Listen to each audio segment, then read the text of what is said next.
Hey, Kentucky, this is Mary Jo Perino. Tonight, the state had its highest single-day death total of the COVID-19 pandemic, another in-state football commitment, and I'll talk to Senator Damon Thayer, who thinks we are opening too slowly. All that and more is next on Hey, Kentucky.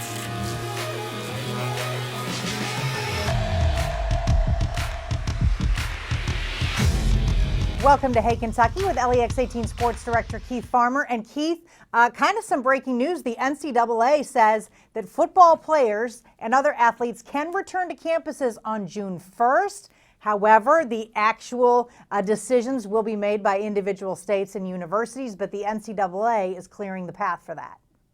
Oh, this is such good news. I mean, and we're not even the athletes here.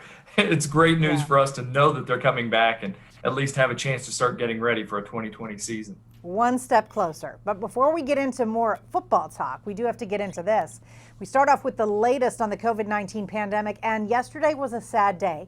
Kentucky had the highest single-day death total. Governor Beshear reported 20 deaths, just as many businesses get set to reopen. The state now has seen over 8,000 cases and 366 deaths. Governor Beshear said that despite the high death total, the number of total cases continues to level off. With the state in the process of easing restrictions on businesses, Beshear stressed the importance of wearing face masks to limit the spread. Not everyone agrees, though. Alvin's, a gas station in Clay County, has put up a sign reading, "No face masks allowed. Lower your mask or go somewhere else. Stop listening to Beshear. He's a dumb blank." The store later posted a statement to, quote, clarify the meaning of that sign, saying, "We were not telling you to not wear a mask. What we are saying is it's your choice to wear one or not our government's." While some got the meaning behind it, a lot did not. We didn't mean to offend anyone, but we will not apologize for our beliefs and our freedom. Keith, yeah, there's really no other way to take no masks allowed, and Beshear is a dumb blank. Kind of. Not at all. I mean, I think they're pretty much putting it out there exactly as they meant it. And I do get the fact that they're saying it's your choice and we're not worried about whether you're wearing one or not, but maybe going just a little bit too far with, putting the sign up, and especially with how they were describing the governor. Exactly. And I get it. No one is mandating it. You're not going to get in trouble if you don't have one on. But it's a strong suggestion to wear one. Now, one of the major milestones we've missed out on due to COVID-19 is high school graduations. Up until now, it seemed like most seniors would miss out on a traditional ceremony, with many schools holding virtual or drive-through ceremonies. But yesterday, Scott County Superintendent Kevin Hubb assured parents and students that barring another statewide shutdown, seniors will get a graduation. He plans to have each school's graduation at Great Crossings Bird Nest Stadium at different times. Crowd sizes will depend on recommendations from the government and health officials. Hubb says specific details will come after July 4th. Keith, you like this idea? I think it's pretty great. I think it's pretty good. The thing that worries me is it's a 6A school, and so I know that means there's probably about 300 or 400 students that are graduating. I like the fact that they're doing outdoors, because that gives me the sense that they can put up a lot of different chairs spaced apart, and they can get the crowds in the stands spaced apart. So at least they're taking the right steps there, and I do like that. Now, I love the fact they're trying to make it a special time for these students. And it might just be, you can only have 2 family members with you or something like that. They're still working out the kinks, but I love that they're making an effort to do this for those kids. All right, the UK has officially been put on hold. The Naismith Memorial Basketball Hall of Fame announced today that this year's Kentucky-Michigan matchup in London has been rescheduled for 2022. Then CBS Sports reported that the entire 3-game series has been pushed back, with Kentucky going to Ann Arbor next year and the game in London in 2022. And then finally, the teams will play in Rupp in 2023. Keith, I think we all kind of expected this, but now there's an open spot on the schedule. Who would you like to see Kentucky play? Maybe Iona or Tarleton State? I got a lot of teams here. Obviously, Memphis is an easy choice right there. But how about Wake Forest? Bring Steve Forbes up here and let him see this little academic college that he talks about. How about BYU? Let Matt Harms come and Mark Pope come back and Matt Harms see what it's like to play at Kentucky. How about Travis Ford from St. Louis? That'd be great. But I have I like this idea.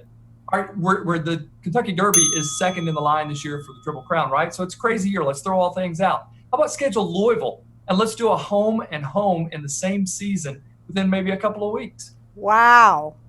Can you imagine the hate that would go on for so long? It would be so much animosity. I don't know, but I love all of your ideas. All right, the Kentucky football recruiting dice stay hot. Another in-state Yahtzee. Jordan Lovett, a 3-star safety from North Hardin High School, makes the 4th in-state commitment for the class of 2021. Lovett only switched to defense last season and still managed to haul in 15 interceptions. That's one of the best in the nation. He currently ranks as a top 50 safety nationally, but many expect him to rise in the rankings as he gains more exposure. In other recruiting news, the state's top-ranked prospect, Frederick Douglass star Jagger Burton, announced his intention to enroll early wherever he decides to go. Now, Burton has cut his list of who's who offers to Ohio State, Alabama, Clemson, Oregon, Penn State, Texas, and of course, Kentucky. His teammate and good friend, 4-star wide receiver DeKal Crowdis, has already committed to the Cats, and True Blue fans are hoping that they will be a package deal. I'm really getting good vibes from Jagger Burton now that a lot of these are the best in-state players are coming to Kentucky. I think it's a big deal because when you're getting the best of the best inside the state to stay here, that says a lot. And not only that, they're able to talk to each other a little bit more and get some of those other recruits, maybe from outside of the state, excited about them because they're naturally excited with it being the University of Kentucky, their home state school. So this is a really big deal. And it's still, choosing Kentucky over Ohio State, Alabama, and others. Even if it's picking to stay home, it's still choosing them over some of those other really big names, which is quite impressive. All right, as the U of L basketball program faces more discipline from the NCAA, some say that its in-state rival may have laid the groundwork for avoiding the ultimate penalty over its involvement in the Adidas pay-to-play scandal. In the wake of allegations that go beyond Louisville's Strippergate controversy, the Cardinals bounced athletic director Tom Jurich and head coach Rick Pitino, along with 2 former assistants who have been implicated in the FBI's investigation and named in the NCAA's allegations against U of L.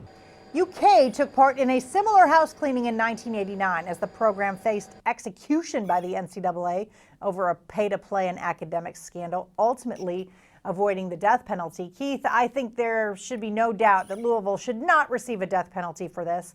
They've let go of everybody involved.